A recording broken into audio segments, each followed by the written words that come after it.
mucho más acotados. Tenemos el caso donde tenemos incendio, terremoto, guerra o cosa parecida, porque el código habla de semejante, en ese caso se nos piden 2 años. Y el otro caso extraordinario que tiene que ver con buques que naufragan, aeronaves que caen, en ese caso el plazo me queda de 6 meses. Yo me acuerdo cuando salían los familiares de la gente del Ara San Juan en los noticieros quejándose porque recién hacía 6 meses que se había producido el hecho y el juez había indicado que se los debía considerar muertos. Y en la ley no había ninguna posibilidad de que estuvieran vivos. ¿Se dan cuenta? Qué sé yo, me estoy acordando de otro caso que fue estrepitoso, la aeronave de Malasia que cayó, nunca nadie la encontró, desapareció, y como 7 u 8 años después, un día encontraron un salvavidas, y nunca encontraron a nadie. Esa gente cambiarán los plazos porque fue en otro lugar, se aplicarán otras leyes, pero seguramente ya fueron declaradas fallecidas. Cuando ustedes se van a repasar, otro de los temas que tienen que repasar es conmoriencia. La conmoriencia plantea una presunción legal en que si no se puede establecer quién fallece antes y quién fallece después, y ambos están en el mismo elemento, se entiende que no hay transmisión de derechos, no, mejor dicho, se entiende que las muertes son simultáneas. El Código Civil tenía una redacción más confortable, porque aclaraba que entonces no había transmisión de derechos entre ellos. En cambio, el Código actual no dice nada, pero si uno lee el resto, no va a tener mayor inconveniente para resolver este tema.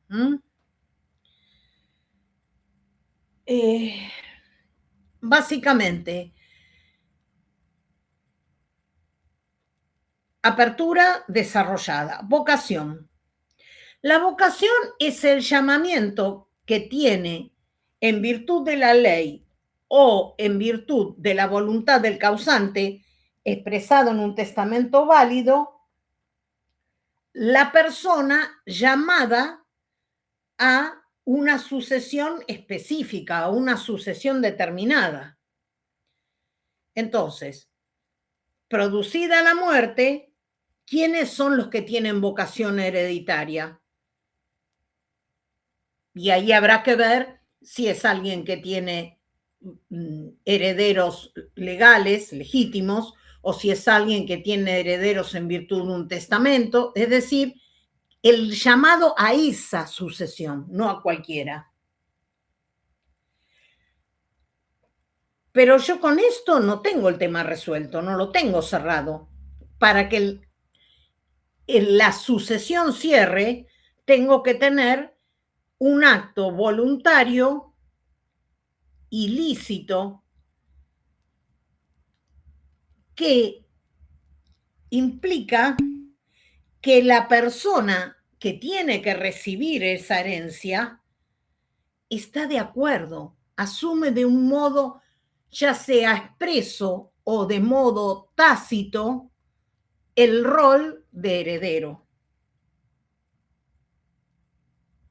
¿Por qué digo en una forma expresa o tácita? Porque por ahí dice, presenta un escrito en el expediente diciendo acepto la sucesión, pero por ahí, qué sé yo, por ejemplo, realiza actos de disposición sobre los bienes que no podría realizar si no fuera aceptante. Eso es una aceptación tácita. Después, cuando llegamos a la unidad correspondiente, también van a ver la aceptación forzada. Pero básicamente, para aceptar hay un acto voluntario lícito, un acto entre vivos, no un acto mortis causa, porque es algo que hace la persona que está viva. Si tengo los 3 elementos, tengo una sucesión mortis causa.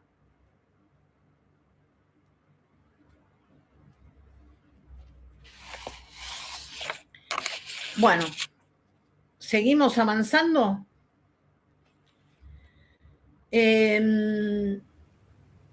Básicamente,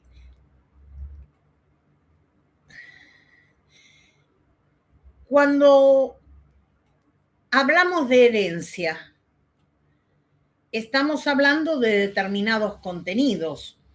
No todo les diría, no todo es transmisible mortis causa. Hay algunos elementos que son transmisibles mortis causa y otros que no.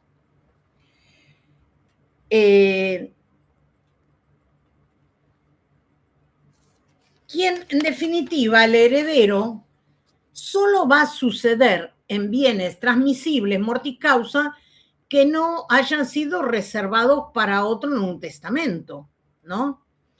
El 2277, yo les nombré hace un rato, les dije, el libro quinto, es el primero de los artículos que regula. Al final del artículo dice que la herencia comprende todos los derechos y acciones del causante de modo indiviso que no se extinguen por la muerte.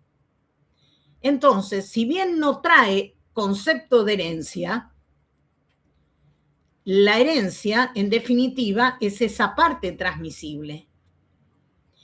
Además, en el 2280 dice que desde la muerte los herederos tienen todos los derechos y todas las acciones de modo indiviso, salvo los que no sean objeto de transmisión. Se lo estoy diciendo de memoria, así que no me sale el texto exacto. Y además se toma el trabajo de aclarar que continúan la posesión. Ahora, entonces, ¿qué es lo que se transmite? Regla general, se transmite lo patrimonial. Regla general, no se transmite lo extrapatrimonial. Eso se extingue con la muerte. Pero cuando uno empieza a mirar el detalle, es bastante más complicado.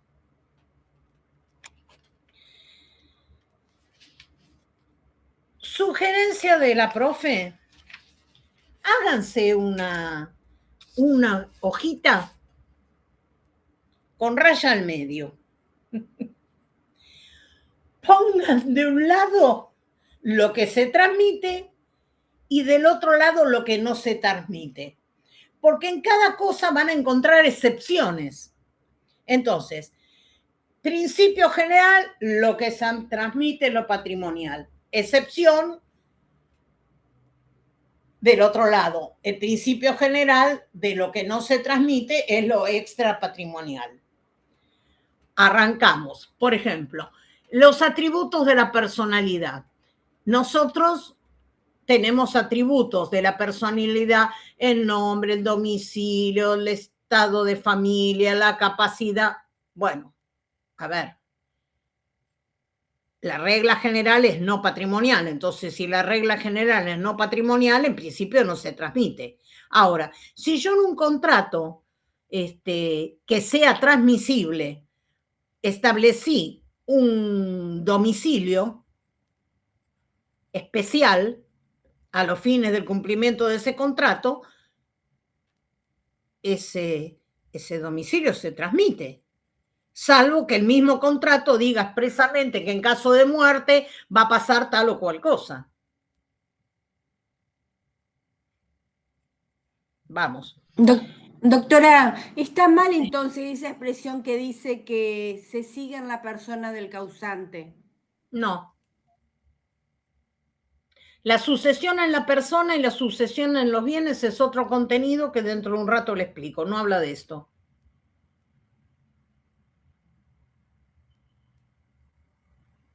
Si me espera un ratito, termino con el contenido y después les explico ese tema. No sé quién me habló porque no veo a la persona. Sí, doctora, no hay problema, no hay apuro. Pero ¿quién me habló? Yo me llamo Cari Bertet. Ah, pero no la veo. No la veo, veo todo oscuro. Bueno, entonces, tenemos derechos personalísimos. Derecho a la vida, a la dignidad, a la libertad, al honor, a la intimidad, tanto familiar como personal, a la honra, qué sé yo, los derechos políticos, un montón de... En principio, todo esto, ¿qué va a pasar? ¿Se va a transmitir o no se va a transmitir? No escucho. No, No. en principio. Ahora, si son violados, eso podría llegar a dar lugar a un crédito por resarcimiento que sí es transmitible como parte de la herencia. Por eso le voy diciendo, van poniendo las cosas de un lado o del otro y le ponen la excepción. El derecho al honor, por ejemplo, cuando hay un juicio. Claro, pero el derecho al honor no se transmite. Claro, pero la violación puede dar lugar a un resarcimiento. Y eso sí es parte de la herencia. Ahora, si estamos hablando de, ¿cómo se llama? La muerte o una gran discapacidad, puede ser que el heredero tenga una acción a título propio, no sucesorio. Podría llegar a verse, a sufrir un daño, por ejemplo, moral, o podría llegar a tener un daño en virtud de que esa persona es la que le proveía lo necesario para sobrevivir. En ese caso va a tener un derecho, pero no a título hereditario, a título propio. Después, el artículo 53, les recomiendo que lo lean junto con el 55, habla del derecho a la imagen. El derecho a la imagen está protegido y existe el consentimiento para que el mismo pueda ser utilizado, ¿no? Ahora, el causante puede encontrarse en la situación de decidir en vida, a través de un testamento, quién va a ser la persona que autorice el uso de su imagen. No nos va a pasar a nosotros, pero ustedes pónganse en el lugar de alguien que sea un poco más... El caso de Maradona. Bueno, ahí tiene un tema, no quiero opinar de lo que ignoro, pero me parece que hay una sesión de derecho a la imagen hecha en vida. Ahí hay todo un conflicto con una serie de pautas, pero creo que el conflicto me parece que viene de antes de que el señor muera. Algo por el estilo, pero no quiero opinar de lo que ignoro, porque no conozco los detalles del caso. Ahora, los herederos, si el causante no dice nada, los herederos en conjunto son los que toman las decisiones. Y si no se ponen de acuerdo, ¿quién decide? Adivinen. ¿El juez? El juez, exacto. Después hay otro tema a considerar que tiene que ver con la disposición del cuerpo. Eso tiene que ver con el artículo 61, también tiene que ver con el 17 de la Constitución. Ahí tenemos un temita, ¿no? Está regulado a quién le corresponde, pero eso no es parte de la sucesión hereditaria. Dice que ante el silencio del causante le corresponde al cónyuge, al conviviente y a los parientes según el orden que se debe seguir conforme a la sucesorio. Bueno, pero esto no es un derecho hereditario. Fíjense que hay cosas que parecen fronterizas, ¿no? Pero no entran. A ver, ¿qué más hay no transmisible? La tutela no se transmite, la curatela no se transmite. Ahora, los herederos del tutor o del curador tienen que restituir. Con lo cual va a haber de por medio una rendición de cuentas, porque si no el pupilo se vería perjudicado. ¿Qué pasa con las acciones de Estado? Cuando ustedes estudiaron las acciones de Estado en 713, 582, 590, 591, acuérdense, 592, todos esos artículos de repasarlos, porque hay algunos casos en que algo se transmite, otros en que no, y en los casos en que se transmite si la hubiera por ahí iniciado en vida, por tiempos breves, hay todo un repaso que tienen que hacer de familia. No me voy a quedar acá porque si no, no me alcanza el tiempo. Esto lo pueden repasar ustedes porque lo conocen.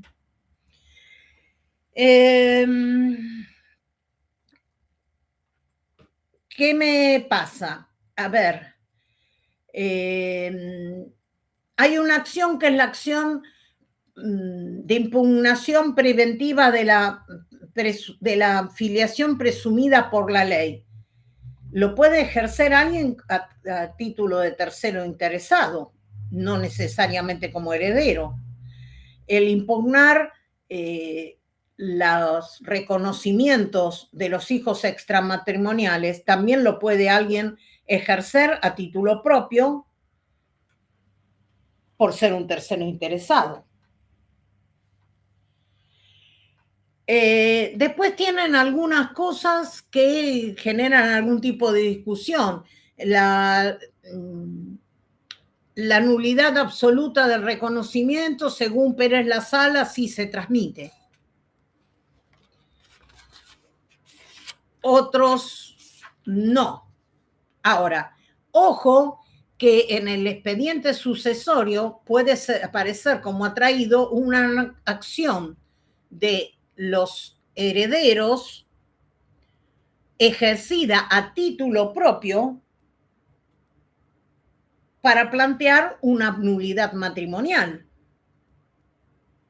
¿Por qué? Porque tienen un interés personal en que se declare la nulidad de ese matrimonio. Ustedes se acuerdan que las nulidades de matrimonio tienen en principio la muerte actúa como una caducidad.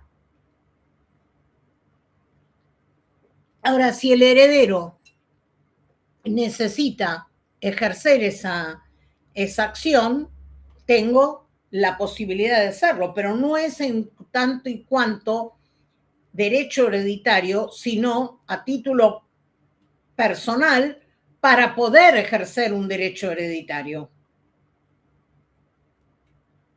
Todo lo que vine hablando hasta ahora son básicamente cuestiones no patrimoniales, con lo cual prácticamente casi nada se transmite, pero hay algunas pocas que sí se transmiten.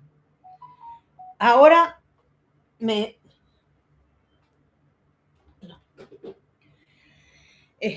hacía ruido el celular.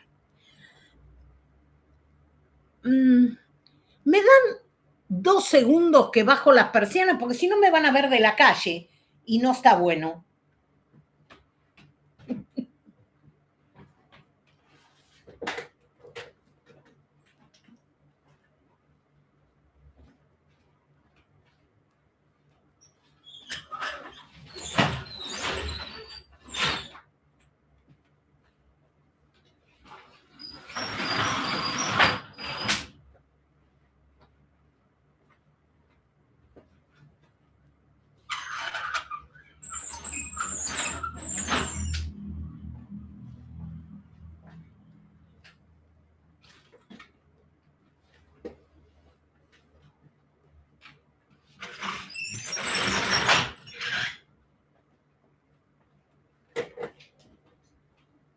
Listo. Este escritorio es hermoso porque siempre tiene luz, porque tengo 2 ventanas que dan a la calle y 2 que dan al jardín. Pero a esta hora es como estar en una pecera. No está bueno que me vean de afuera. Bueno, íbamos con el contenido de la herencia y vamos a hablar de los elementos patrimoniales. Vamos con los contratos. Regla general, ¿cuál es? Continúan. Pero, excepciones. Tengo 3 tipos de excepciones. Los que son inherentes a la persona, los intuite personae. Aquellos cuya transmisión es incompatible con la naturaleza de la obligación. Y por último, aquellos que tienen la transmisión prohibida, ya sea por la ley o por un contrato.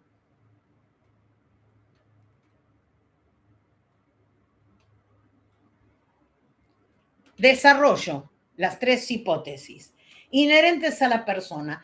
Cuando estamos hablando de intuito persona, en los contratos de obra, la muerte del comitente no extingue, salvo que implique la imposibilidad o la inutilidad. Ahí se van a tener que ir al 1259. Pero es distinto el contratista, podrían llegar a producirse una extinción. Ahí van a tener que ir a leer el 1250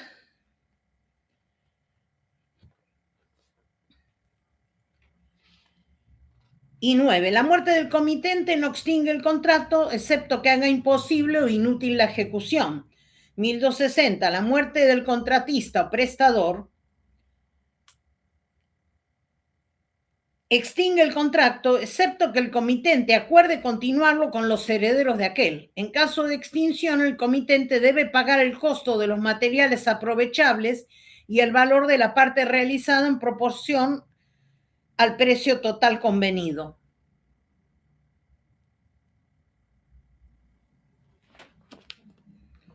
Otra situación similar sería la del contrato de trabajo.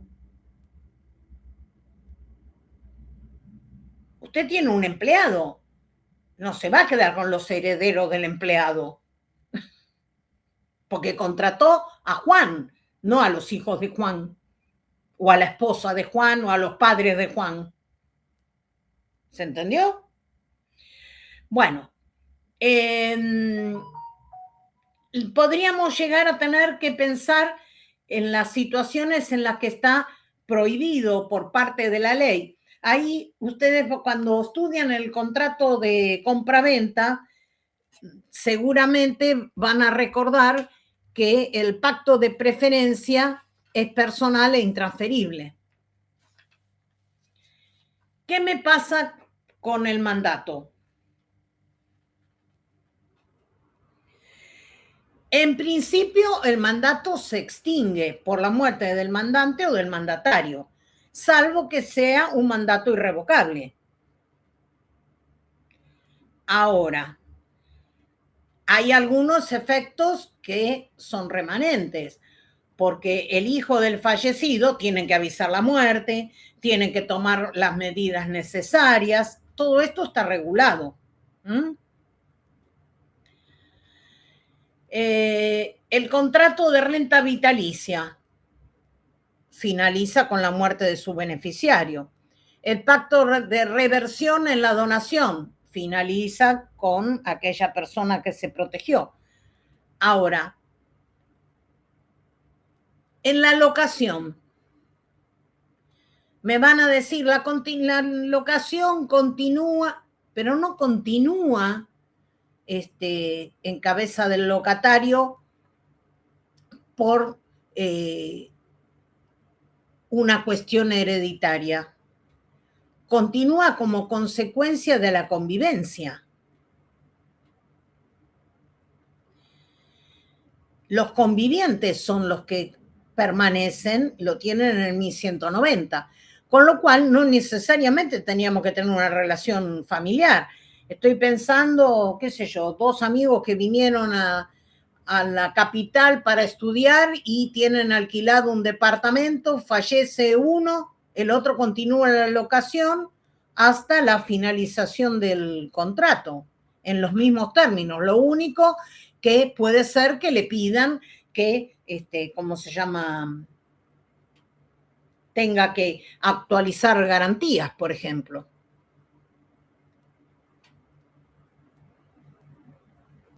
Porque de buenas a primera vamos a tener a alguien que tiene una solvencia distinta. Se me parece un cartel que se me está agotando la batería. Esperen que enchufe. Esto está accidentado hoy. Ahí está, listo. Las sociedades de personas. Básicamente, la muerte de una implica una resolución parcial del contrato, salvo que el mismo contrato prevea expresamente continuarlo con los herederos. Ahora, si estoy hablando de una SCA o de una SA, en principio estas tienen continuidad. Pero acuérdense del 1010, que leímos hace un rato. Después tienen... ¿qué otros contratos? Contrato de agrupación, la muerte del participante, salvo vicio, acuerdo en contrario, pone fin. Las unión transitorias de empresas también van a tener una situación similar. El contrato de cuenta corriente o de cuenta corriente bancaria, de caja de ahorro en el banco, no se va a transmitir. Salvo que tenga otra explicación en contrario, el tema de las franquicias no se transmiten, tampoco va a pasar lo mismo cuando muere la gente en el contrato de agencia. ¿Qué más estoy pensando? Se aplican las normas de la agencia a la concesión.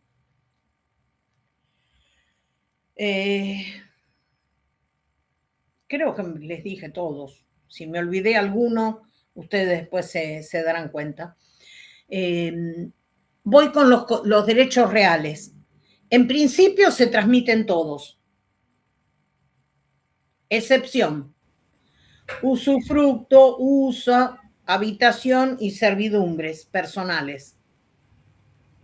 Esos no se, ¿cómo se llama?, no se transmiten, salvo que tengamos un usufructo con derecho de acrecer.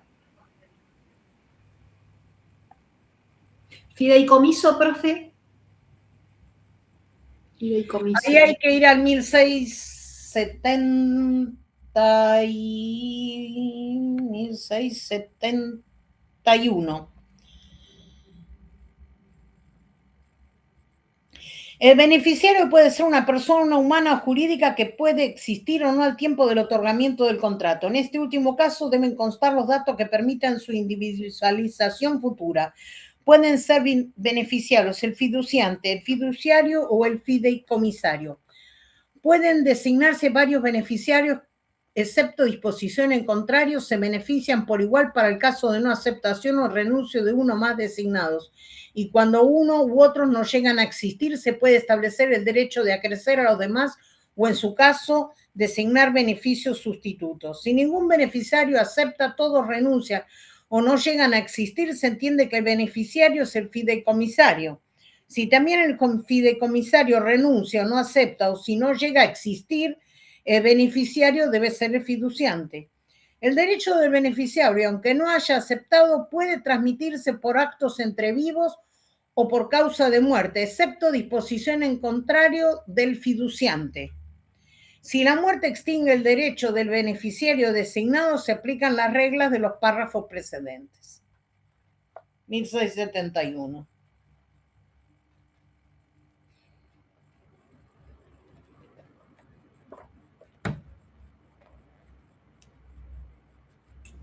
Si no hay nadie, vuelve al que lo hizo, ¿no? Que es el fiduciante. Lo tiene acá escrito, pero además le está diciendo, ¿cómo se llama? puede transmitirse por actos entre vivos o por causa de muerte, estoy leyendo, excepto disposición en contrario del fiduciante. Voy con los derechos intelectuales. Los derechos intelectuales son transmisibles por 70 años a partir de enero del año siguiente a la muerte del causante. Así que lo mejor que usted puede hacer es morirse en febrero. Y no en diciembre. Si es en colaboración, el plazo empieza a correr desde el 1 de enero siguiente a la muerte del último de los coautores. Si estamos hablando de una obra póstuma, hay 70 años a partir de la publicación.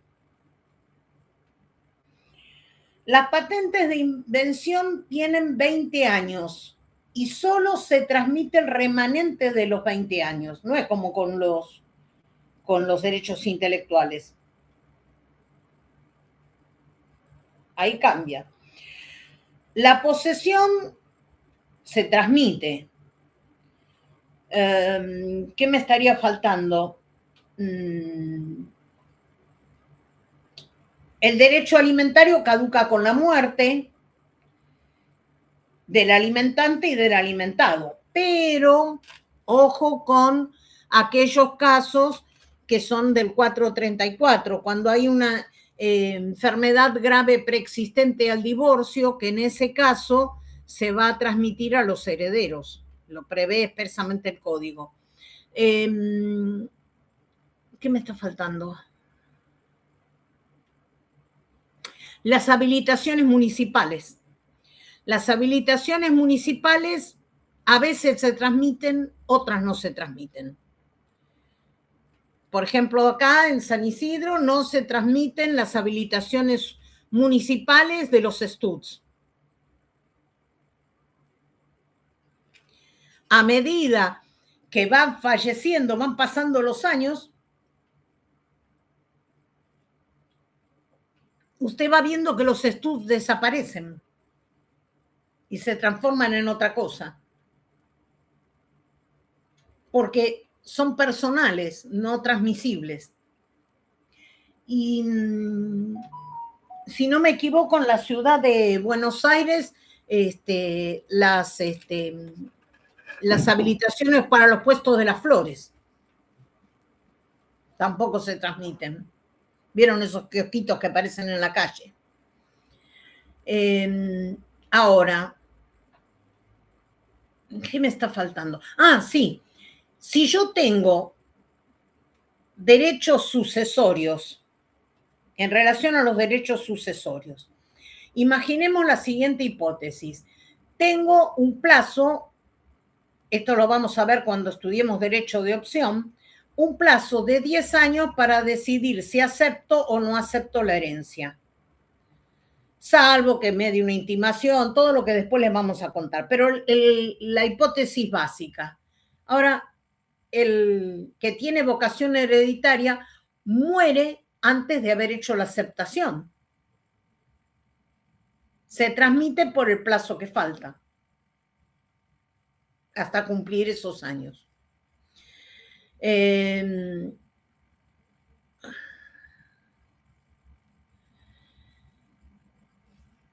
Creo que les conté todos. Profe, ¿le hago una consulta? Ya me acordé de todo. En el caso de los seguros de vida, que por ejemplo se hace un contrato con una compañía de seguro, eso también, cuando se muere la persona que contrató el seguro, ese seguro lo cobran los herederos. Sí, pero eso no es a título sucesorio. Ah, bien. Esa era la duda. Y tengo una pregunta. No tiene nada de título sucesorio. Yo puedo, si yo designo a, qué sé yo, al jardinero de mi casa como beneficiario, cobra porque es beneficiario. Y si yo no designo a nadie, se entiende que tácitamente es a las personas que vayan a resultar herederos. pero no lo hacen a título hereditario, sino como beneficiarios. Les iba a decir... ¿Y la pensión qué sería? Tenga un poco de paciencia que voy a llegar ahí.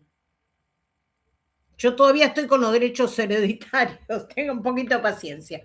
¿Sabe que me está faltando las cartas, por ejemplo? Las cartas son del destinatario. Las cartas que yo recibo pasan a mis herederos. Pero ojo, que en principio yo no los podría publicar por los derechos de autor. Ahora, fotos, diplomas, títulos, condecoraciones, plaquetas de homenaje, todas esas cosas que ustedes van a encontrar, sí se transmiten mortis causa. Pero salvo que haya un acuerdo entre los herederos, son comunes a todos, porque no son divisibles. ¿Se dan cuenta? Ahí se define quién va a ser el que los continúe cuidando, por decirlo de algún modo. Ahora, hay derechos que se adquieren en ocasión de la muerte. Ahí entra lo que planteaba recién, por ejemplo, una de las compañeras, no me acuerdo quién era, no sé el nombre, no los conozco todavía. Alguien va a recibir porque alguien murió, pero no lo va a hacer a título hereditario. Ahora, dentro de lo que tiene que ver con la herencia, hay derechos que a partir de esa muerte, a partir de la muerte del causante, sea comprobada, sea presunta, surgen en cabeza de los herederos. Por ejemplo, todas las acciones que son tendientes a proteger la legítima, la acción de colación, el derecho a reclamar el pago de los legados o de los cargos, la acción de indignidad, el derecho a solicitar la investidura en calidad de heredero. Tenemos varias cosas. Esos son en ocasión de la muerte. Ahora, derechos que se adquieren como una consecuencia de la muerte, pero no a título hereditario, también tenemos más. Ahí entra el derecho de pensión, la indemnización por el accidente que produce la muerte y que daña a título personal a los herederos o a alguna otra persona que se pueda ver afectada. El derecho de habitación viudal, es decir, el derecho de habitación del supérstite, el derecho de habitación que tiene un tope de 2 años en cabeza del conviviente. Todos esos son derechos que se adquieren como consecuencia de la muerte, pero no son a título hereditario.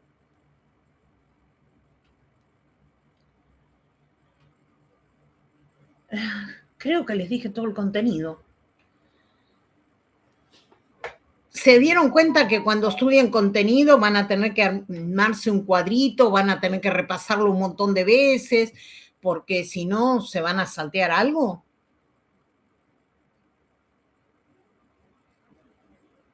Sí. Porque más, sí, profe. Yo estoy dudando si me olvidé alguno.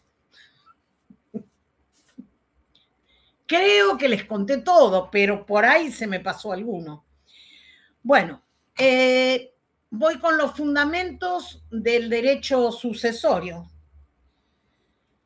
Déjenme tomar un poco de líquido. Porque son 20 y 11. Wow, casi 2 horas que vengo hablando. A ver, tenemos distintas teorías que justifican, y ahí tienen el último cuadro. Si quieren estudiarlas en detalle, las distintas teorías, van a encontrarlas muy cortitas en el libro que compartimos con la doctora Benati, pero si no, las van a encontrar más extensas en un manual de derecho de las sucesiones de la época del Código Civil de Mafía. Ahí están explicadas, fantásticas. Básicamente tenemos distintas, la del derecho natural, la teoría biológica, del afecto presunto del causante, de la copropiedad familiar, una utilitarista y otras que directamente las niegan. Voy a ser muy breve en esto. La teoría del... Ustedes después las estudian en extenso, porque esto son posiciones filosóficas en definitiva. La teoría del derecho natural está planteando que del mismo modo que en virtud de la naturaleza resulta natural todas nuestras relaciones de progenitores a descendientes y dentro del núcleo intrafamiliar, de un modo coherente también vamos a tener la transmisión de los aspectos patrimoniales involucrados con motivo del deceso. Lo va a asimilar. La teoría biológica más o menos viene por el mismo camino. Hay una que habla del afecto presunto del causante. Esa se me complica, porque si yo estoy pensando en el afecto presunto del causante, ¿por qué tengo una situación de protección de legítima? Porque por ahí el causante quiere muchísimo más al vecino de enfrente que a sus propios hijos. Y sin embargo, si le deja los bienes al vecino de enfrente, los hijos tienen derecho a pataleo con una acción de protección de legítima, una acción de complemento. Podrían usar una acción de preterición, es decir, hay múltiples acciones para proteger salvo que demuestre indignidad, profe, ¿no? Salvo que demuestre indignidad. Bueno, pero la de indignidad que va a estudiar, acuérdese que tiene situaciones exactas y precisas. Esto más bien funcionaba más o menos cuando teníamos la desheredación, porque el causante decía, mire, intentó matarme. Por ese motivo, un testamento en favor de mi vecino de enfrente, que fue el que me salvó, el que me asistió, le pegó una, qué sé yo, una trompada a mi hijo agresor, me subió al auto y me llevó al hospital. Póngale. Lo podía dejar. Hoy tenemos indignidad, no tenemos desheredación. Igual el atentar contra la vida del causante es una causal de indignidad. Pero era más fácil cuando teníamos todo. La teoría de la copropiedad familiar, esto tiene que ver... ¿Ustedes se acuerdan del tema del condominio romano y el condominio germánico?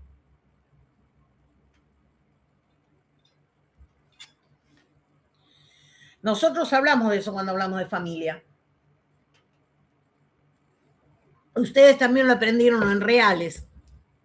El condominio romano somos dueños de una alícuota y podemos transmitir esas alícuotas. En cambio, cuando vamos a las raíces del condominio germánico, que es una institución muy antigua, hay lo que se llama patrimonio en mano común. Entonces, ante la muerte de uno, los otros toman la parte que les corresponde.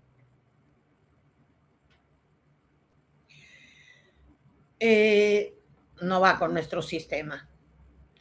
Después, una teoría utilitarista. De algún modo, esto está planteado porque es conveniente que la propiedad se traslade a otra persona determinada para evitar conflictos, inconvenientes y además para darle continuidad a las relaciones,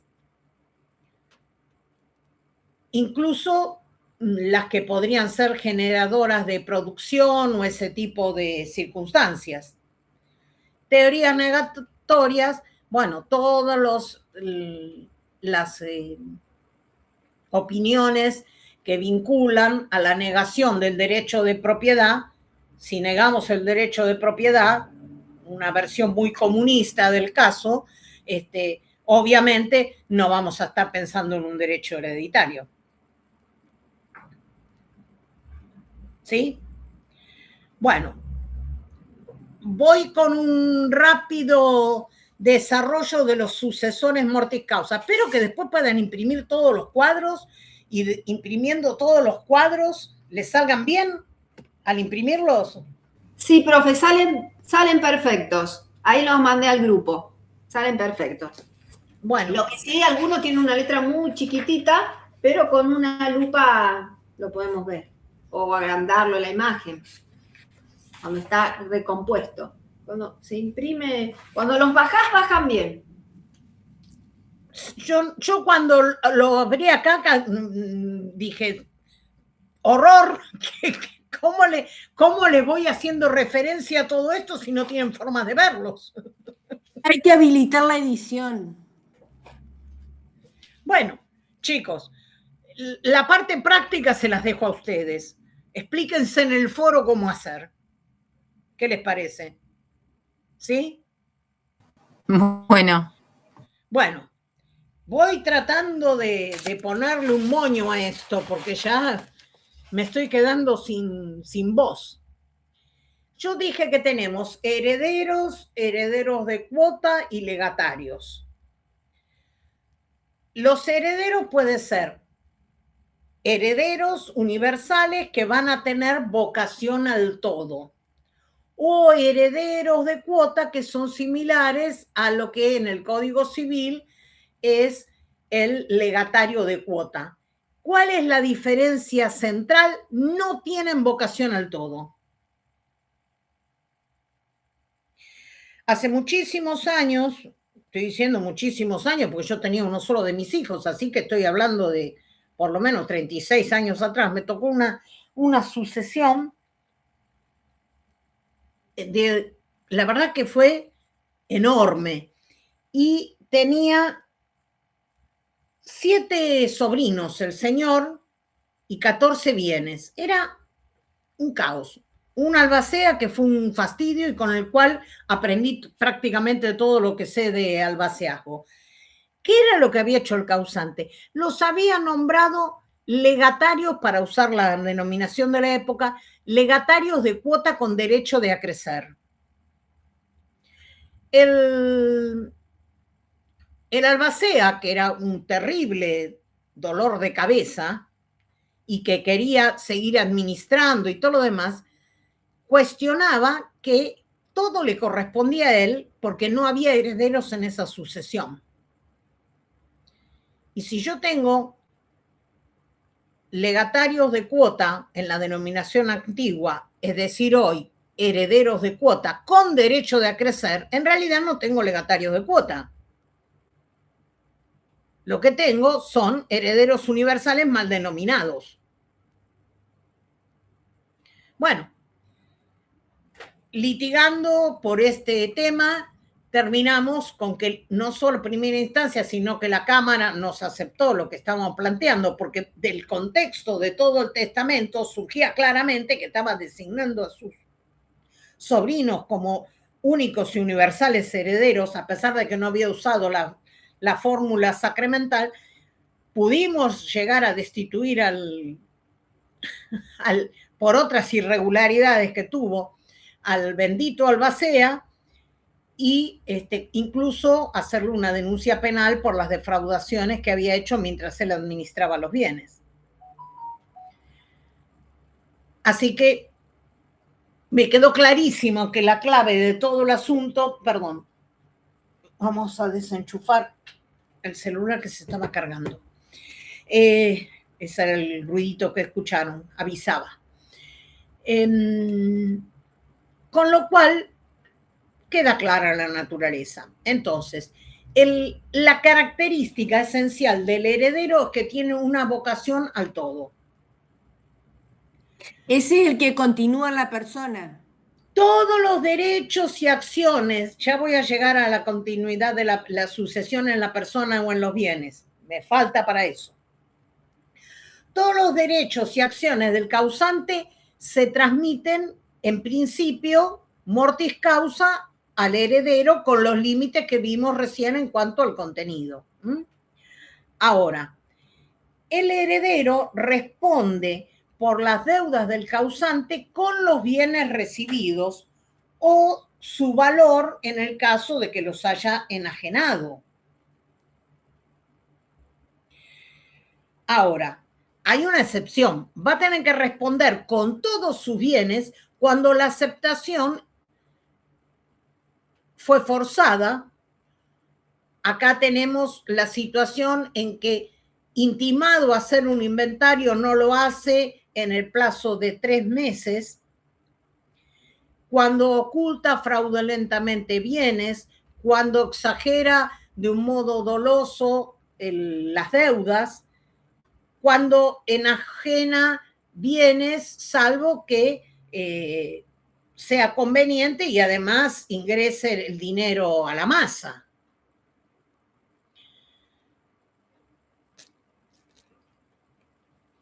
Todo esto aparece como una característica. Ahora, los herederos pueden tener una designación, y esto es un poco, uno en general no lo suele ver, pueden ser designados de modo condicional.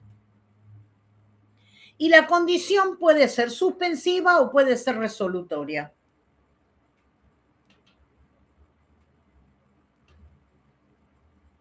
Podría ser un testamento donde designo como mi único y universal heredero a Juan Pérez, salvo que se compruebe que el hijo de fulanita de tal es mi hijo biológico. Tiene ahí una condición. Va a funcionar distinto que si yo digo que le dejo la herencia y no digo salvo que, porque en ese caso va a haber una preterición de heredero. Va a hacer funcionar el heredero ab intestato, que tiene el nexo biológico, pero el otro va a conservar la vocación con la posibilidad de ampliarse al todo si el otro renuncia, por ejemplo. Son distintos los efectos. A ver, de herederos estamos. Vamos con herederos de cuota. La primera diferencia, no tiene vocación al todo. Ahora, el testador podría disponer que si no se puede, por ejemplo, cumplir la designación del heredero que realizó, quien ha sido designado como heredero de cuota pueda ampliar su vocación, es decir, su llamamiento. ¿Con qué bienes responde? Con los bienes que recibe, nada más. Puede ser sujeto de acción de preterición, que es la que les comentaba recién, y que después vamos a tener una unidad expresamente dedicada a todas las acciones. Voy con el legatario particular. El legatario particular, en principio, recibe un bien o un conjunto de bienes.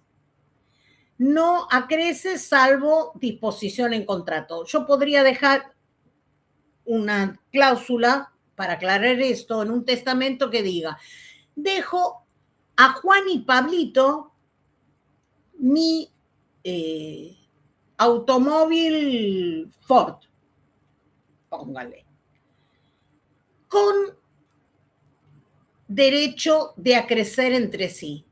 Entonces, si Juan no acepta, Pablito se queda con todo el auto.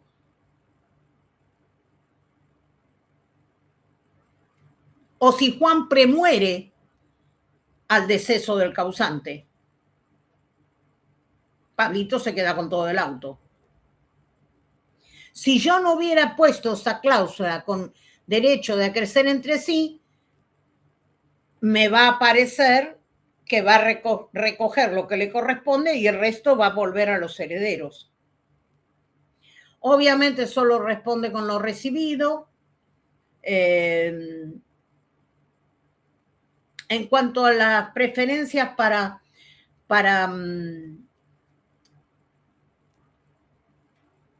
el pago, cuando uno piensa en el orden de pago, los legatarios particulares cobran antes que los acreedores del heredero. Ojo que dije del heredero, no dije del causante, ¿no? ¿Quiénes pueden suceder? Y estoy por llegar a lo que tanto nos desespera de la sucesión en la persona y la sucesión en los bienes. Saben que me estoy olvidando de avisarles también, el fisco recibe, pero en virtud del 2004-24 recibe, pero no lo hace a título hereditario, sino que lo hace en virtud del dominio eminente del Estado. Es decir, como los bienes quedan como res nullius cuando el causante no tiene herederos, entonces por eso los recoge el Estado. ¿Quiénes pueden suceder? A ver, esto ustedes seguro que lo pueden deducir. Tienen un artículo específico, pero dice claramente que pueden suceder las personas que existen al momento de la apertura. Si la persona no existe antes, al momento de la apertura, no tengo esta situación de suceder, que me da una continuidad. Las personas humanas que existen a la muerte porque han sido concebidas antes y nacen después, obviamente pueden heredar, pero en este caso está sujeto a la condición de que nazcan con vida, ¿no? Las personas que nacen después de la muerte, pero cuando se aplicaron las pautas de las técnicas de reproducción humana asistida, en la medida en que se haya cumplido con los requisitos del 561. El 561 habla del consentimiento libre e informado, que hay que reiterarlo en cada una de los procedimientos. La verdad que esto asusta un poco, porque podríamos encontrarnos con que un vicio de forma, hasta ahora no tenemos caso de jurisprudencia, pero podríamos tener un vicio de forma en una escritura donde se está dando el consentimiento. No estoy hablando de un vicio de fondo, sino de un vicio de forma, y por eso alguien podría quedar excluido. Es medio complicado. O podríamos tener una falla en el consentimiento y sin embargo el material corresponde a una técnica de reproducción asistida homóloga, donde se usó material genético por ejemplo, de una mujer y su propio esposo.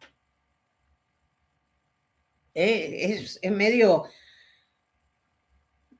No está muy feliz, ¿no? Después, las personas jurídicas tienen que existir también al tiempo de la muerte. La única excepción, y acuérdensela porque es la única, es el de las fundaciones. La clásica, estoy muriendo por un cáncer terrible y como recibí mucha ayuda de determinados médicos que están haciendo investigaciones sobre ese cáncer en particular, genero una fundación con parte de los bienes que componen mi patrimonio, y entonces en la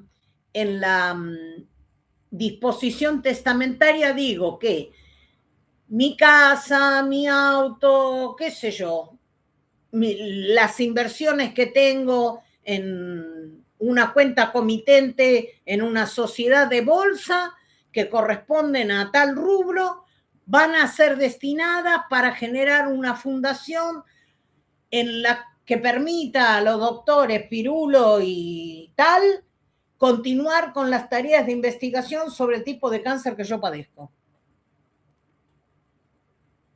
Esa fundación puede recibir los bienes. Es la única persona jurídica que no exista al tiempo. O sea que para ustedes es muy fácil. Cuando las personas tienen que suceder la regla mnemotécnica, más allá de toda la casuística, tienen que existir antes de la muerte, porque si no, no tengo continuidad, excepción las fundaciones que surgen del testamento. ¿Qué más? Llegué, creo, a ver, déjenme mirar el programa. Profe, sí, llegué a donde estaba planteando llegar.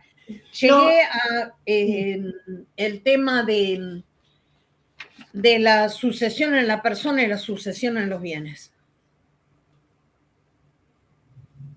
Pregúnteme. Sí, los curas que están en esas, ¿cómo es? No me sale la palabra, que están en esas familias, los curas, las monjas que están, ellas, donde viven, no me sale la palabra. ¿Cómo? Congregaciones. Las congregaciones también no reciben las herencias que le tocan a esos religiosos. No, perdón. Usted puede dejarle, como se llama, a la congregación, y otra cosa que le deje a una persona.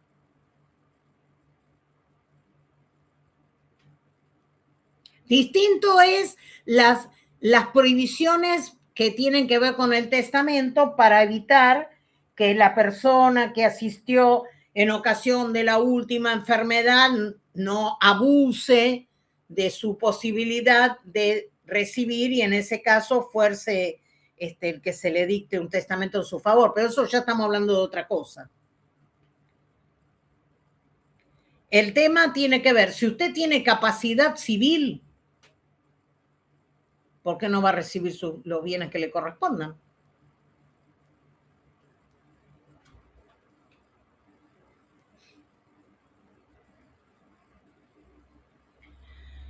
Bueno, llegué a la sucesión en los bienes y la sucesión en la persona que estaba inquieta por el tema, llegué.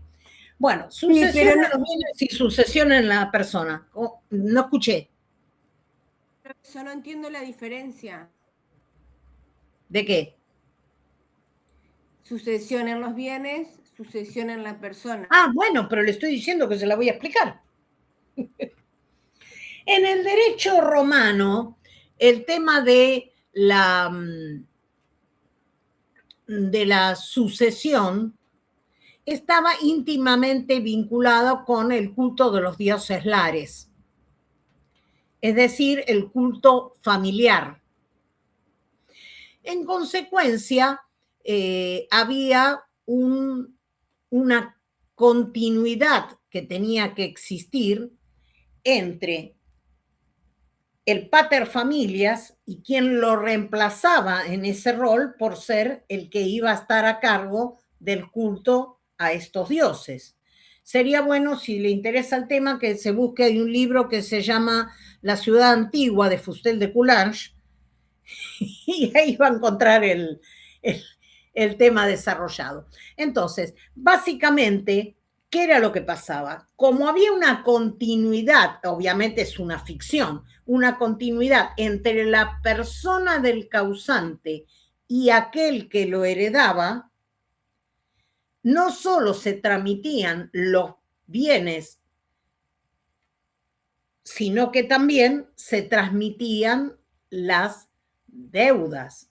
En consecuencia, aparecía, por esa continuidad en la persona, una responsabilidad ultra vires.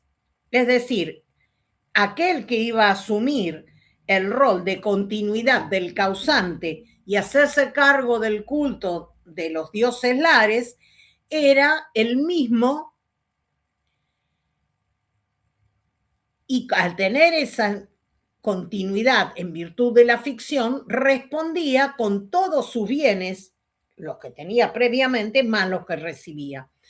La frase que se usaba era sacra cum pecunia, es decir, el culto con los bienes. Bueno, había situaciones en las cuales, por ejemplo, se podía llegar a dar, hubo situaciones anómalas en donde, por ejemplo, se nombraba heredero a un hijo y a un esclavo se lo liberaba y se le dejaban todos los bienes. Es decir, hubo toda una evolución. Y ahí empezaron a aparecer algunas formas de restringir esta transmisión que implicaba responsabilidad ultra vires. Por oposición, ustedes tienen el sistema del derecho germánico. Entonces, ahí el sucesor no continúa el culto familiar, sino que una vez pagadas todas las deudas del causante, recibe los remanentes. No existe confusión de patrimonios.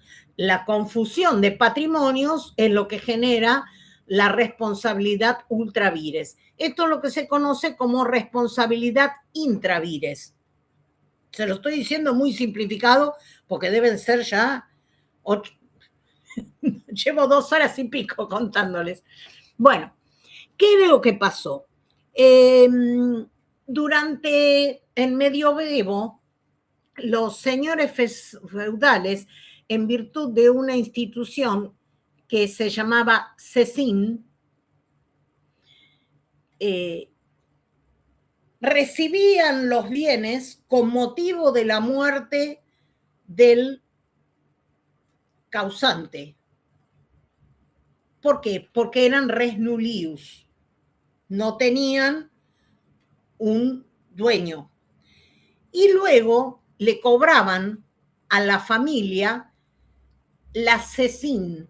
La cecín es una tajada, por decirlo de algún modo burdo, algo que sería como una especie de tasa sucesoria para entregarle los bienes, quedaban con buena parte de ellos. Cuando nosotros tenemos esta situación, ¿quiénes fueron los primeros que empezaron a oponerse a todo este tipo de situación? Ahí los que se resistían al orden feudal eran prácticamente, de modo casi exclusiva, los abades, quienes estaban al frente de los grandes conventos. Ustedes saben que en la Edad Media tenía mucha importancia esto estoy hablando de Francia, ¿no? Pero no solo ahí, sino también en lo que sería hoy España, todas esas zonas, tenía mucha importancia la iglesia. Había un problema y era que las familias se veían muy empobrecidas, muy disminuidas, y además era hábito en esa época tratar de dejarle bienes a la iglesia para tener, o al convento, o a la abadía, para el día de mañana, ¿cómo se llama? Asegurarse una mejor situación celestial, por decirlo de algún modo. Bueno, entonces, ¿quiénes son los que dicen, no, esto está mal, no vamos con este sistema?